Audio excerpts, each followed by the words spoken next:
एक बार मां पार्वती ने विष्णु और लक्ष्मी जी को कैलाश पर भोजन में आमंत्रित किया। तब मां लक्ष्मी ने उनसे पूछा कि वह इतनी शीतल हवाओं के बीच कैसे रह लेती हैं, वह भी तब जब वह राजकुमारी का जीवन व्यतीत कर चुकी हैं। इससे माता पार्वती काफी आहत हुईं। कुछ दिनों बाद मां लक्ष्मी ने देवी पार्वती को अपने बैकुंठ धाम आने का न्योता दिया।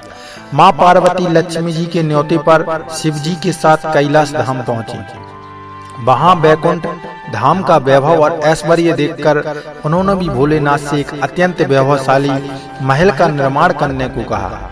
पहले तो उन्होंने माता को बहुत समझाने का प्रयास किया, लेकिन जब वह नहीं मानी तो उन्होंने विश्वकर्मा जी को महल निर्माण का कार्य सौंपा। इसके बाद ही उन्होंने सोने का महल तैयार किया। सोने का महल जब तैयार हुआ तो माता पार्वती ने सभी देवी देवताओं को आमंत्रित किया, और जब रावण की नजर इस महल पर पड़ी तो उसने सोचा कि इतना सुंदर महल तो त्रिलोकी में किसी के पास भी नहीं है, अतः अब यह महल तो मेरा ही होना चाहिए। वह ब्राह्मण का रूप धारण कर अपने इष्ट देव भोले शंकर के पास गया और भिक्षा में उनसे स्वर्ण महल की मांग करने लगा। और भोले शंकर जान गए कि उनका प्रिय भक्त रावण ब्राह्मण का रूप धारण करके उनसे महल की मांग कर रहा है।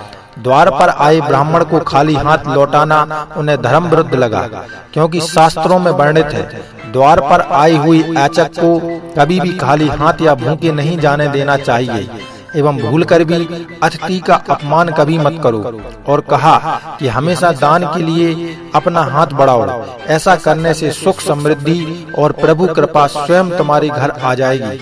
लेकिन याद रहे, दान के बदले में कुछ पाने की इच्छा न रखें। निर्दोष हृदय से किया गया गुप्त दान भी महाफल प्रदान करता है। तथा भोले शंकर ने खुशी खुशी महल रावण को दान में दे दिया। जब देवी पार्वती जी को पता चला कि उनका प्रिय महल भोले शंकर ने रावण को दान में दे दिया है तो वह खिन्न हो गईं। भोले शंकर ने उनको मनाने का बहुत प्रयास किया, लेकिन वह नहीं मानी।